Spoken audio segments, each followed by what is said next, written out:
Hello everyone, it's Cheryl Millett here, live at 5. I have uploaded a streaming, but I do need to actually work on how to integrate the Facebook and this streaming software. But that's interesting how that's all going to work and how technology absolutely changes a lot of things for us, no question about it.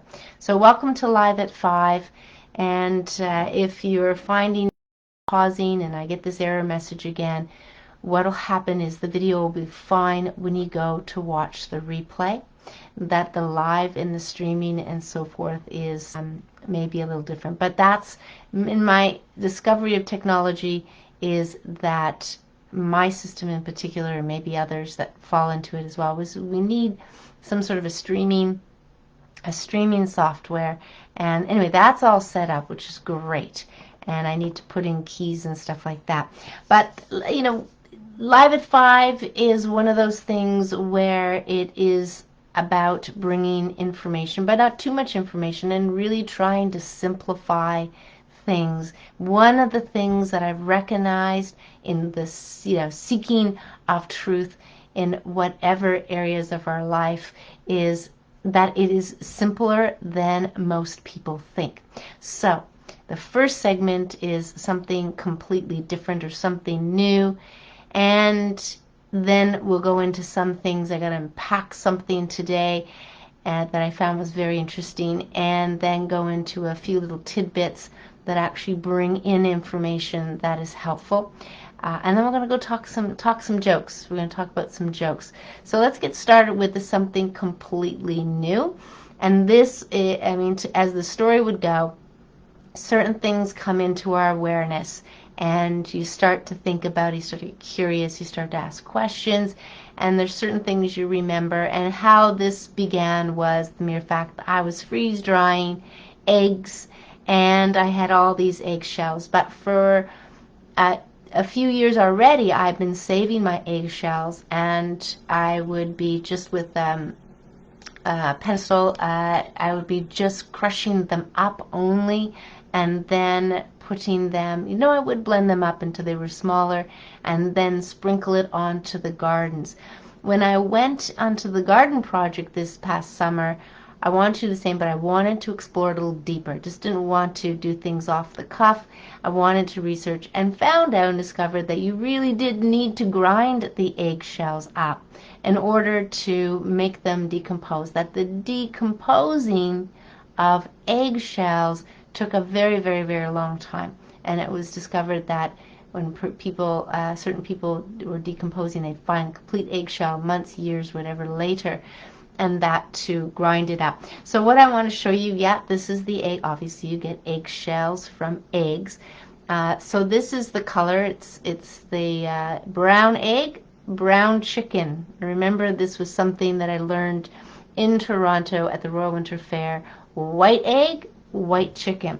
So there was something about white eggs that I guess whoever wanted to have white eggs, just probably was more pure white, whatever. They just wanted white, just like white bread versus brown bread, and just that perceived thing. So they kept more of, I guess, the organic eggs and the natural eggs brown. Although I know there's various colors of eggs, we're familiar mostly with the white and brown. But so there are all the eggs that I get from the Mennonite farmers. They're dirty, as you say, if you want a little education on that. And that way the film that's on the egg is still there, and it protects if there's any pinholes, or you can keep them out of the fridge until you wash them. Then you should put them in the fridge, and if you put them in the fridge, you should keep your eggs in the fridge. But for years now, I've not put my eggs that come directly from the farm in the fridge. So here is a slightly brown. You can't really see the color, but there's actually a slightly pink, which makes a lot of sense. Now when I crack my eggs, or if you see the eggs, there's a thin membrane, as they call it. And now I understand that they're actually selling the membrane. So I wanted to go through the health benefits, but I do mine in the Vitamix with the dry blade, and it's very powdery, almost to the point where it's like dusting, dusting eggshell. So eggshells, good source of calcium, but that's not all that it's a good source of. And then there's the membrane, which is going to lead me a little bit to the markets, as I sometimes talk about the markets and how much we spend, and we'll kind of go into that. So let me just bring up a couple of things here about eggshell. Yes, eggshells. So you do need to make sure that they are well blended, especially when you're thinking about eating it with food.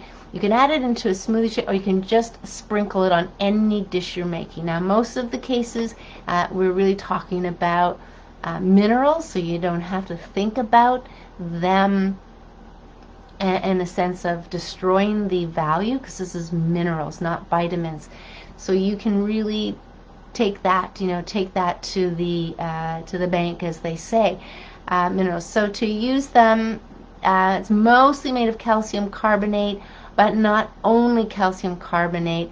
And like again, you do have to blend them up very, very good. You don't want any little pieces or sharp pieces. Eggs are like that. If you're cracking eggs, actually, to crack it on a firm surface is best. Instead of on a side of a bowl or something, it can make it more sharp. But nonetheless, you just actually put them, blend them very, very well.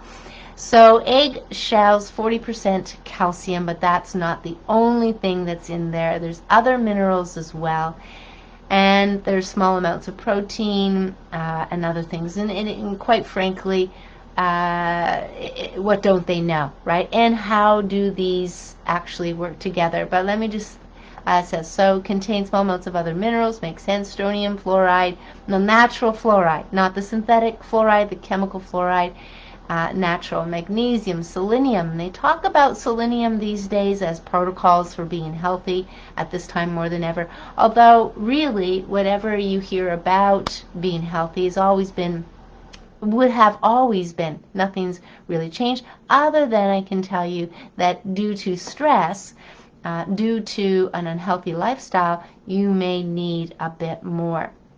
So all the things we know about calcium, right? Bone health, making the system alkaline or bringing it into balance with pH. That's the most abundant mineral, but it does need other things. As you've learned about supplements, they put in magnesium, they put in vitamin D. And the one thing about athletes is they understand that calcium puts in tightness, but magnesium brings in the relaxation of it, or the tightening of it, but then the relaxing. And you need that, which is why magnesium is being used or recommended a lot lately. So let's go into the membrane, because as I was doing my eggshells and knowing they're going to be for the garden, and wherever the plants were, the raspberry bushes, I just used the whole thing. I mean, at first, the very, very beginning, I would take out the membrane, because that's where some white was attached to, and I would wash them and then dry them. I was doing that, being very meticulous, and I said, forget it. I mean, there's got to be something to this membrane.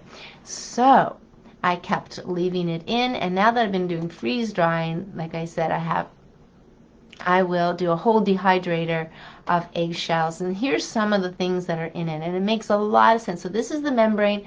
That is the very thin layer between the shell and the egg as we know it.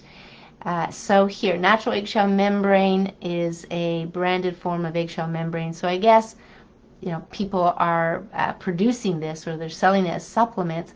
And the thing that's really in there is collagen. That's all the things between everything in your body. Glucosamine and chondroitin, those are things that you've heard about for joints. And same thing with hyaluronic acid as well.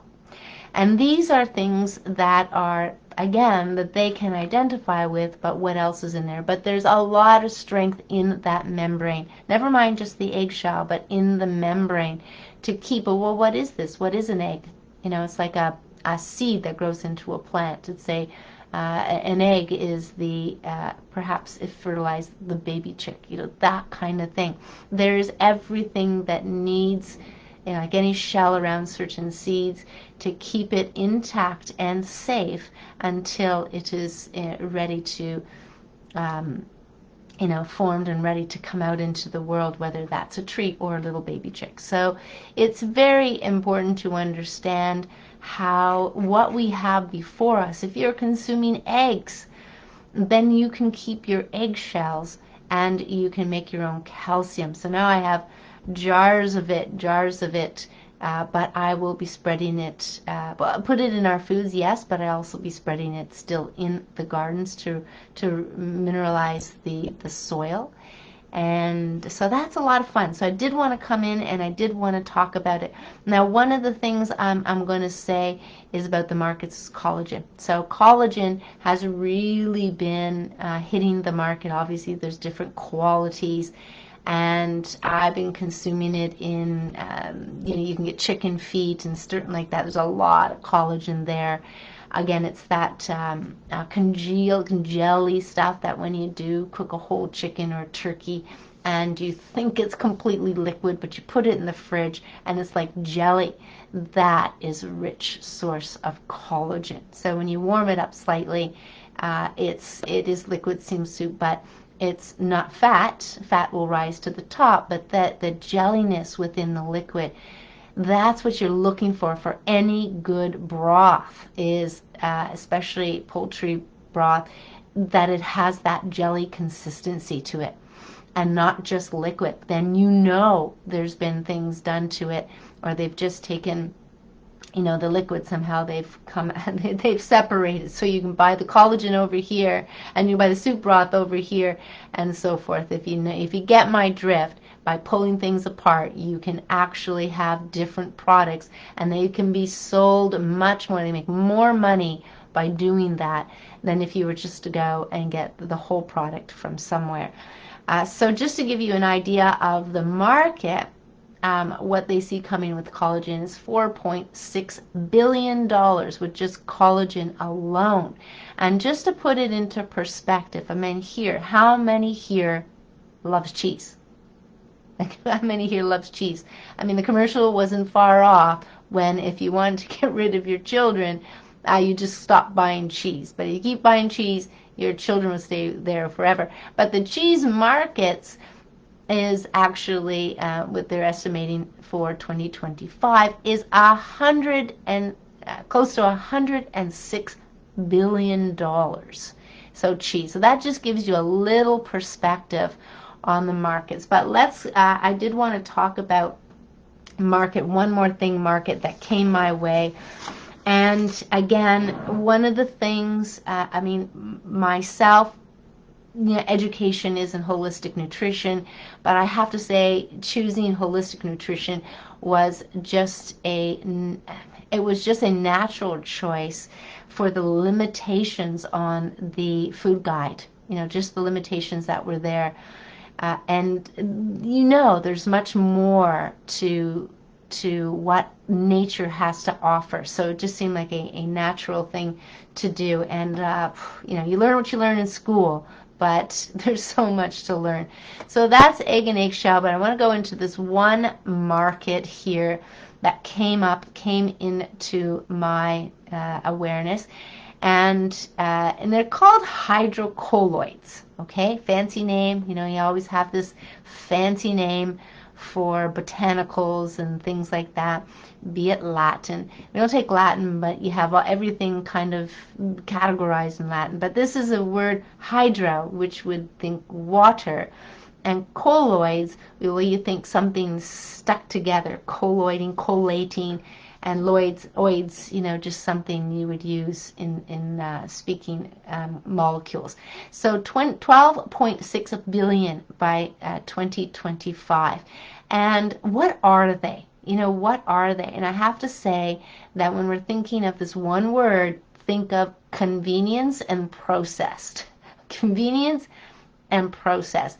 And one of the things that they want to do with foods is to keep the texture the same, to allow things not to separate. That's why we have the homogenization of milk, is to keep the cream from coming to the top, because as the story was written, people could see which milk was better because the cream of in the milk was really special.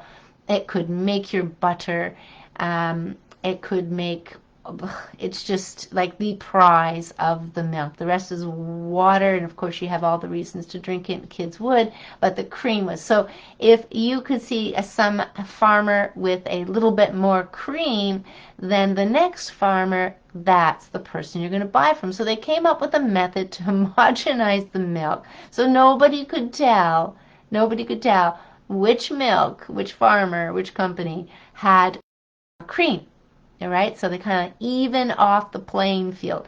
So these are some of the things that happened with our food for the reasons they do.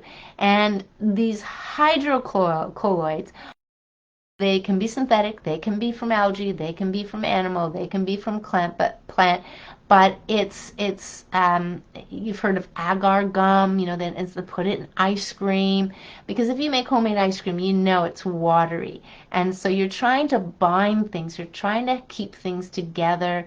Emulsifiers come to mind. And that just allows things to blend together so that you have this creamy ice cream. So typically they have this carrageenan, again, some of these here, pectin, gelatin,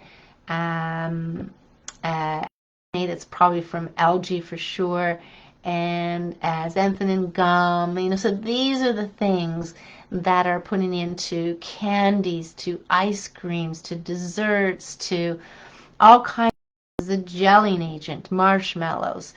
And where does it come from? And it's probably just a processed product in itself to continue to make products be of a certain consistency. It's convenient to have the same consistency because you want to be able to take your spoon, whether it's at the top of the ice cream or at the bottom of the ice cream, or when it's slightly warm, melting.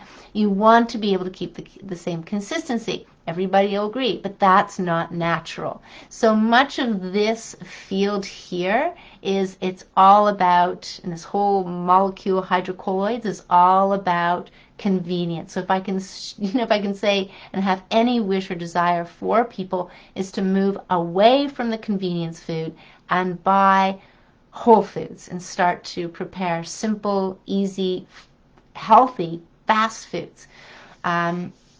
Surprisingly enough, having thought, that they're, healthy fast foods is much better. We keep being, through the restaurant world, thinking we have to cook this, 3-course meal or a meal that has all these different parts to it. When you don't, you can easily have a salad every night and add chicken to your salad one night, whatever, salad, veggies, and whatever, not to complicate it so much. But we're pushed to kind of like that and be appreciative for, be very grateful for, oh wow, stick it in the microwave, and I have this frozen dinners mentality, and that's not. So these are substances, these are stabilizers, these emulsifiers, are all these things that are using in food to give you the appearance of a perfect food, and of course last for as it is for a long time. So that's that. As far as markets go, they're anticipating in the markets, as I can see from the emails coming through, fake food becoming more and more popular, and I'd love to see that not happen, to tell you the truth. But you have to be aware, and that's why, to me, if you're going to buy something, you can read the labels, but the more and more that we buy or grow ourselves, buy from farmers, grow ourselves, farmers markets, whatever, is going to be the better. We are going to know, we're going to be connected to food. And it's crazy to think that we become so disconnected from where our food comes from that even we can get used to going to a farmer's market, but we still do not appreciate where things come from and the efforts and the work and everything that needs to go into it. The example I'll give is on the garden project. and I discovered the tomato worm. Now, I love show and tell, but I don't have this tomato worm to show you, and I have to tell you that not that I have big hands, but it's thicker than it's probably like this. I mean, it's thicker than my finger, and it's probably about 4 inches long. I mean, it's like a mini sausage, and it's green. It eats the green leaves. It eats tomatoes as well, especially the green tomatoes. But the moths themselves apparently are humongous. And these worms, they will cocoon into the earth, and that's where the moth will come out of, and then they lay the eggs on the plants. A cycle, maybe 2 in one season. There's the tobacco worm. They're really worms, caterpillars. They're not the worms that you think of. They look very much like the ones that turn into moths and the caterpillars, really. But they're huge. And it was funny to see in the garden project that I posted the picture, and really what you needed to do is you needed to destroy them. Not that I like that word or anything, but it is either them or your garden. You know, you're kind of thinking on that because they'll destroy a whole plant. And the very first time I noticed one, there was actually, I buried, but I actually, snip, snip, and then bury it so nobody in the garden project could see it because nobody wanted to do it. I think the males did, I'm not sure, but when one of the ladies said, well, she couldn't bear to kill it, she threw it over the fence into the field. I said, well, okay, there's a moth that lays a number of hundreds of eggs. You got to recognize what you're doing when it comes to that. So they're a big nuisance, but everything's got to eat. And at the end of the day, if we kept it under control, we were fine with our beautiful tomatoes. But you have no leaves, no sun synthesis, fruit growing. That's kind of the way you have to look at it. But that's that. So we are disconnected sometimes, and yeah, they were creeped out. People are creeped out by them and don't want to touch them. Although my sister said that one hissed at her and spit at her, and she did what she did, and I told her what I did. Just dig a little hole, put it in there with my scissors, and snip, snip, and then bury it. Compost, right? Compost back to the earth. There you go. So let's get into a few other things here. One thing I want to get into is a particular doctor from Alberta that is speaking out, and his name is Dr. Nagase from Alberta. And clear message he says is natural immunity is best. And if you can stay as close to nature as possible and allow nature to be. So if you are healthy, let's say, I totally ditto on everything he says, then you go with that. He's not an expert on nutrition or anything like that, or nutrient supplements. He's an emergency doctor, and that's not what he studied, but learns well, and he knows this is not a naturally occurring germ, let's call it, and he can understand and make sense of how it doesn't make sense that everybody of various ages, especially the younger, should be getting it. So he speaks enough. I'm going to put the video so you can do it, but really, again, we're hearing about certain things that you like the ivermectin kind of thing, and the happy chlorine, something like that, and rename them. But the idea is those come from nature. One comes from wormwood, and the other one comes from the peels of citrus, but other things as well. So it's in there. So they're natural. And the whole thing about that, again, if you need to, if you want to, if you are susceptible to respiratory conditions or some sort of a vulnerability and getting sick all the time, and you know what that feels like, this is where you can bring in some of those things. But you can get them naturally, but I can't caution you enough when I'm saying wormwood and such like that, that you just don't go do things willy-nilly, that you really do understand that you're dealing with nature, and nature can be quite powerful. Wouldn't want you to hurt yourself by all means, so to take the right dosage is fine. Now, there's a couple of dosage. One dosage is if you are sick, then obviously it's a little bit higher. And what I took down is a half a milligram per kilogram of your body weight, right, per day.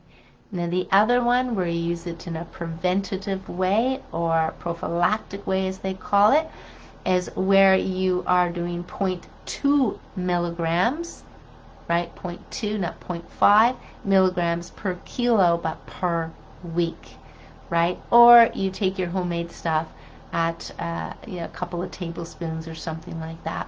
It's probably not so much crazy. But wormwood, I'm not quite sure. I've done initial research on it, but only to know that it is used as anti-parasitic, is have a few minutes there, and a few kind of reasons and descriptions on there. But the idea is, this is used for the animals, which makes sense, anti-parasitic, and it may very well be the same thing, but I'm not sure exactly.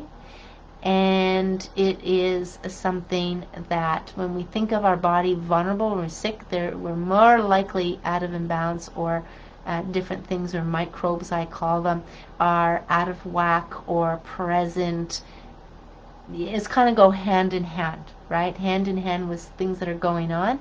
So it's making sense of it, and to bring the body to its balance, to its harmony, to its nutrient, how can I say it? Not nutrient deficient, but the other certain nutrient abundance, or at least what you need to survive and live, is going to be very, very important. So I will bring that video. I'll put that link down below so you can hear him speak. It's short. It's actually very short. The video looks longer, but that's because he's taking questions, and it is worth hearing the answers for like a 20-minute video. But really, as he says, your body knows best, and science doesn't know everything about our body, which leads me to I'm going to mention names because it's easier. I've been following this guy, Seth Godin, for a long time. It was somebody I knew from corporate. He actually let me tell him, and he's a marketing guru, and he has traveled a lot, and at times during this time I'm really tuning into what are they speaking about, or what anybody's speaking about, whether I've paid attention to them for a while. These wonderful things that kind of come through in his way of letting you see the different things. But in this particular email, I think I've mentioned it before, is tools for modern citizens, right? So I want to kind of flip that upside down, and it's really tools to brainwash people continuously. So let me read through this so that you can, and then I've got several, but I'm going to go through only a few. But let me read through the topics here. The opening paragraph here. It has taken us by surprise, but in our current situation, because this is dated October the 7th, when everyone has more of a voice and more impact on the public than ever before, I was thinking marketing, it suddenly matters. You wouldn't take your car to a mechanic who didn't know how to fix a car, and citizens, each of us, should be held to at least as high a standard of knowledge. Interesting, because I would say that the knowledge that most people are gathering is a lot of useless information, to tell you the truth. So here we go. Here's the topics. Everyone around us needs to know about. I'm going to say, not really, but here, I'll go through the list, and then I'm going to unpack a couple of them. Statistics, germ theory, epidemiology, decision-making, propaganda and the status quo, semiotics and indoctrination, the mechanics of global weather, network effects, and artificial intelligence. Now, by now, if you watched any of my Live at Fives, you know when it comes up with this artificial intelligence, I'm taking it to the level that the government is talking about, which is biodigital here in Canada, putting a machine into man, UK, human augmentation, for the purpose of improving man for a better war machine or war. So forget about the horses, forget about the tanks. Oh, our men, the war machines is now going to be man, right? And they're doing this because they want you to know they're anticipating war, they're anticipating to being in war, and they don't want to be left behind. So they feel, and anyway, that's their reasoning to do that. So either we are the makers of our future or we're the victims. And if we don't understand these fundamental components of how the world works, our actions may undermine our goals as well as the people around us. The world is changing fast, and we're all more connected than ever before. Yeah, well, we're not connecting like the Borg, thank you very much. The good news is that these are all skills, and they can be learned, and it's imperative that we teach them to others. I don't know about you, but when I think of a germ theory, because I've talked about the germ theory where the whole reason for disease is because you've got germs or viruses or something, and in essence it may be the wrong microbes, which that's what I relabeled it as, in the wrong place, the wrong microbes in the wrong place. And this has happened in the history, and it's not simple. The man is not changing. Man is intelligent in and of itself, and here we have human error, basically, for the most part. When we think of sepsis, which is blood infection, and people dying from sepsis, like the mothers did for decades due to the doctors in washing their hands after an autopsy and then going delivering the babies. So many women died for that reason. To me, it's man. It's man here. That's the issue. It's man not understanding that man alone needs to have a plot of land, space, fresh air, and growing his or her own food for sustenance. I don't want to say for survival. That makes us think we have to do it. But we do it. And there's a lot of wild foods and there's a lot of things about plants that will continue to come up, like the apple tree, like the berry trees, like the dandelions, those kind of things. So germ theory. So what are you going to learn about it? That's a tool? That is wrong. It's wrong. It's not even entirely correct. Then you have statistics, which and I remember in the nutrition course I did, I took it to the next level, which is where I studied statistics, and they had a whole course on statistics, and the books were labeled Lies, Lies, and More Lies, Statistics.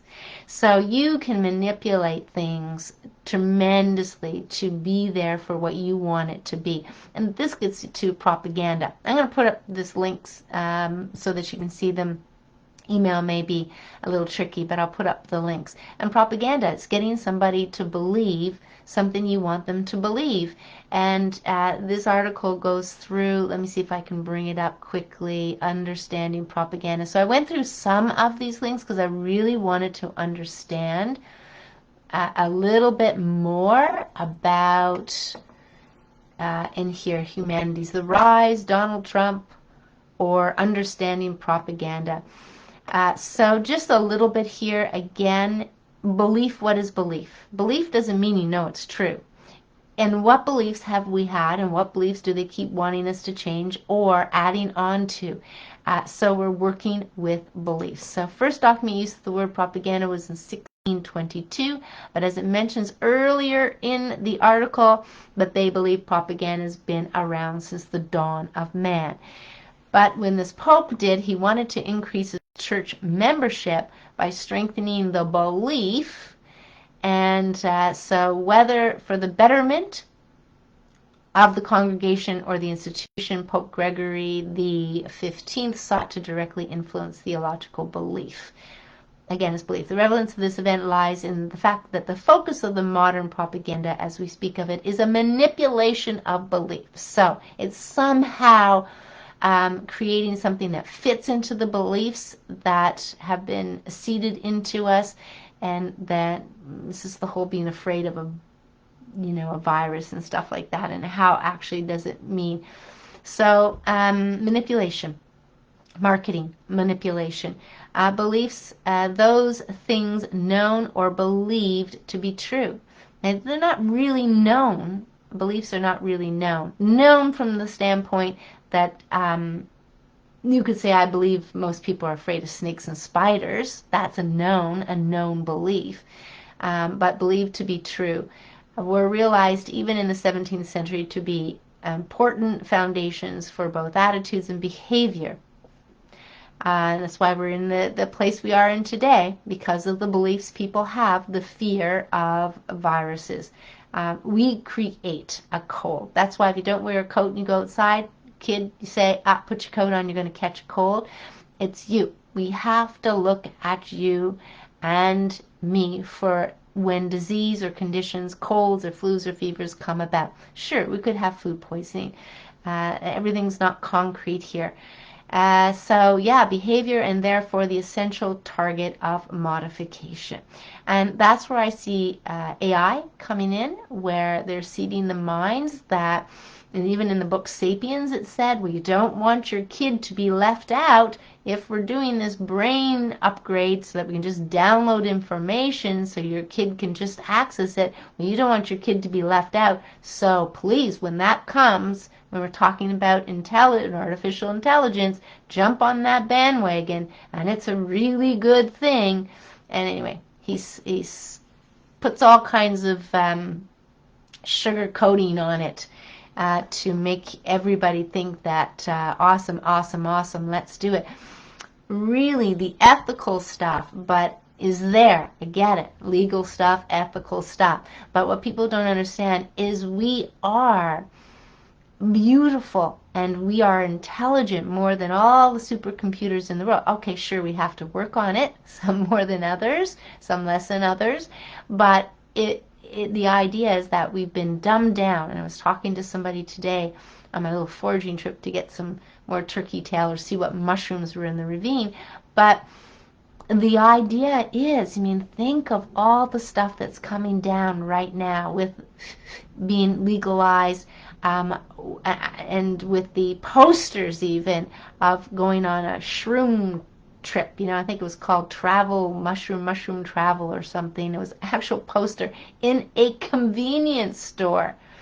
And somebody pointed out we were in the walk club on Sunday, and I stopped the group, and he had to bring me to see this. Never done that in my life, so backtracked and decided, so whoa, this is dumbing and distractions galore, and there's chemical changes in your body that are not necessarily that good. And if you're having any elimination, it's because the chemicals are somewhat toxic, and it does have its benefits, don't get me wrong. Same with coffee. There are certain things about coffee that can serve a purpose, but an ongoing assault on your body as a neurotoxin, caffeine, is not a good thing, and how we rely on what we use on it. But that's just me opinion. Let's just see here. So statistics, artificial intelligence, IBM.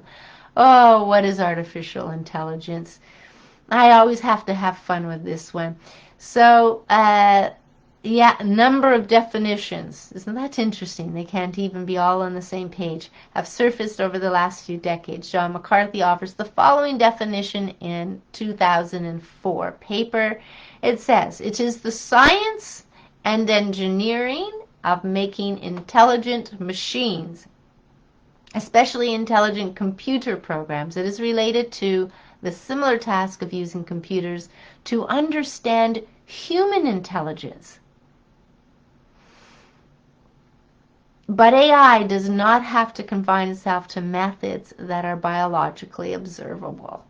Yeah, it doesn't have to. So you really reading between the lines and understanding enough about this, And science, they throw this word science around all the time. It's just man observing, man experimenting. Engineering, that's just putting stuff together. Seriously, it's just putting stuff together. And there's so much about how you put things together in various fields that you do that. What else did I want to, let's see what else. Yeah, there's the whole propaganda one. Oh, then comes in the climate. So the germ theory of disease was WikiWand.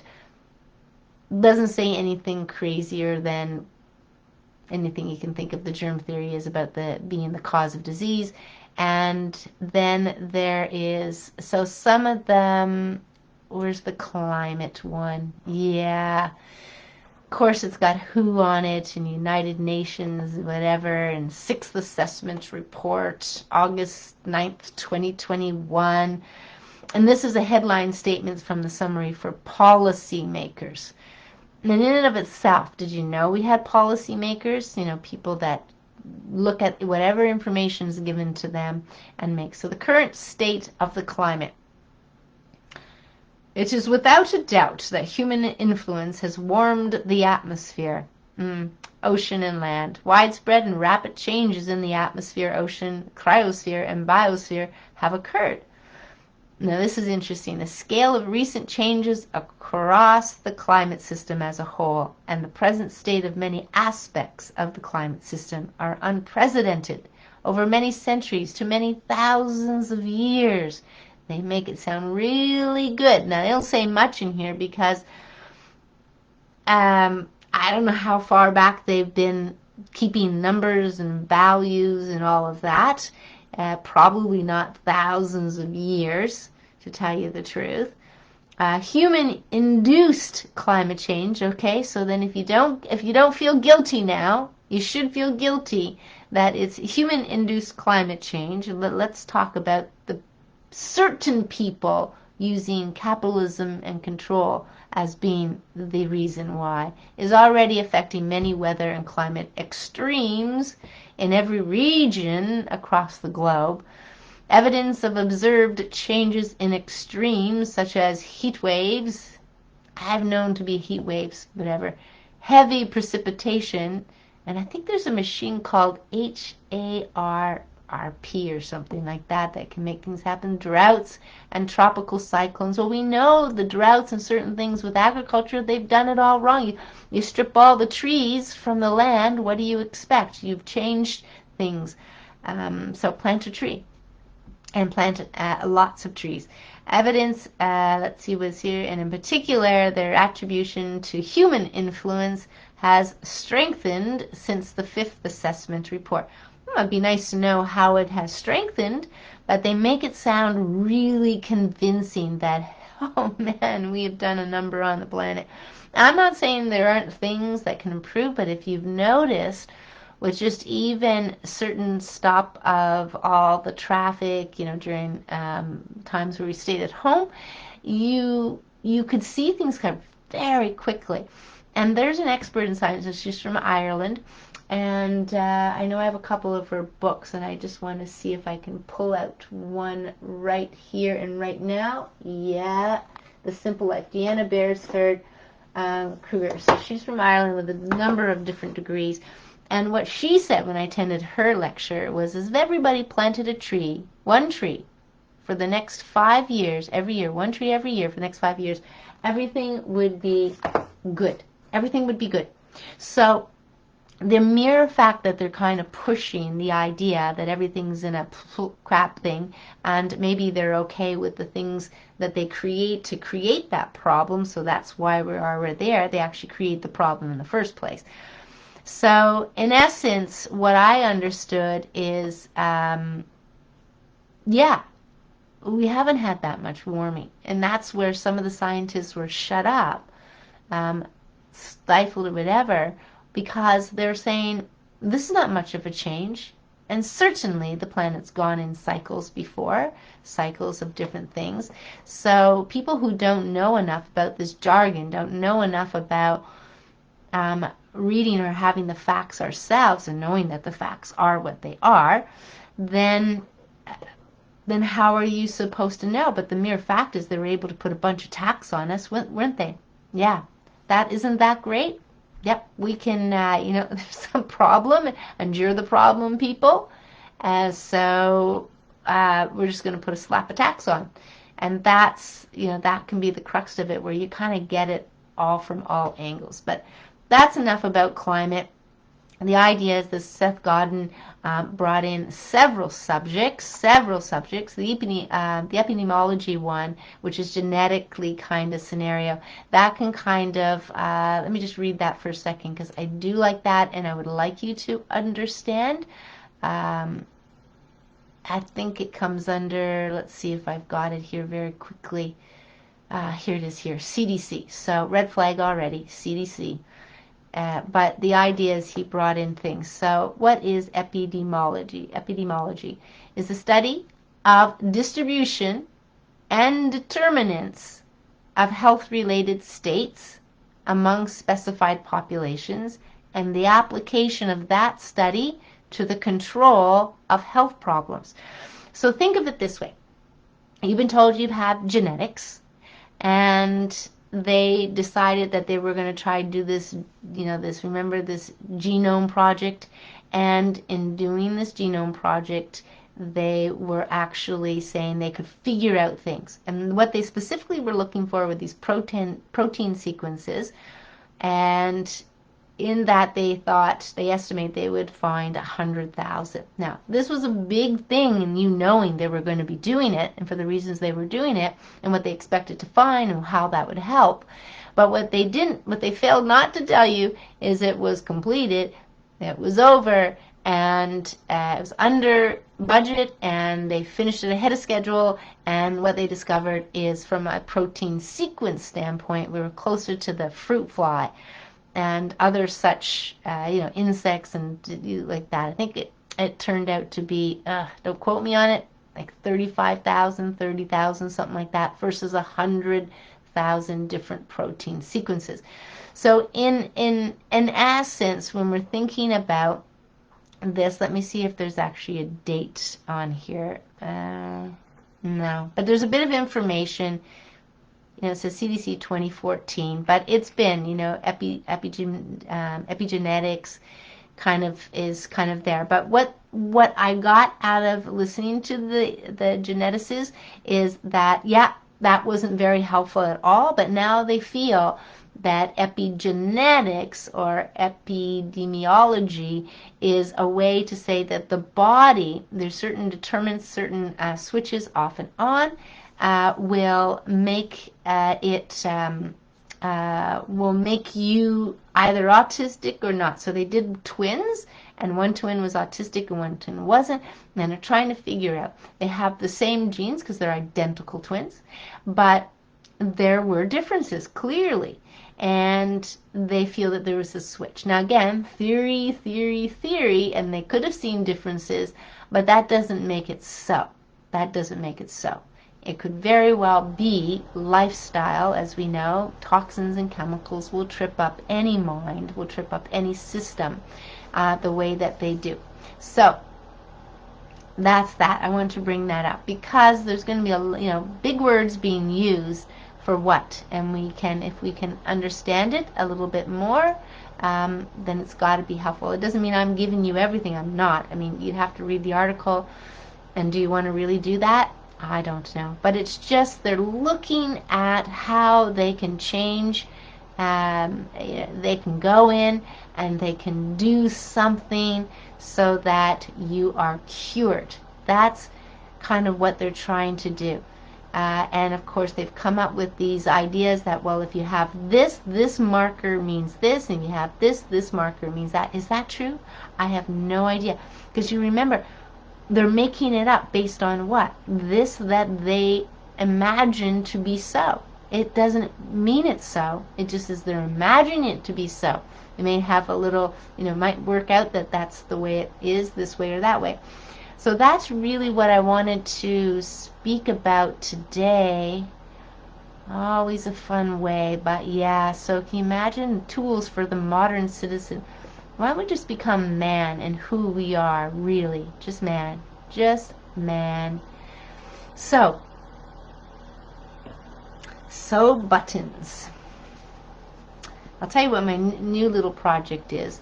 I've been going up and helping my mom and dad in, they're in their 80s, so they were looking for somebody to come up and help, and during COVID, they would have, but there was nobody. They couldn't find anybody to come and help.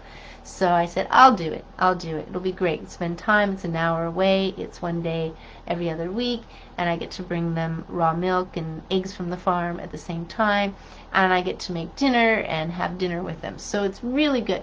And then I find out that I'm finding out these interesting things, like where my dad worked, and he worked at an alfalfa plant. A lot of the local boys who lived in the country worked at the alfalfa plant, and they couldn't come home. They didn't have the bathing shower facilities as we should appreciate today. So they always took a dip in the lake to wash up, wash the alfalfa dust out of their hair, and they take a dip. So I don't know how we got around to it, but my father said he only got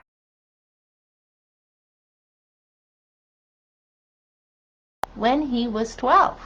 And then of course I'm asking my mom and so my stepmom and how things were there and younger, but maybe there's something different between boys and girls.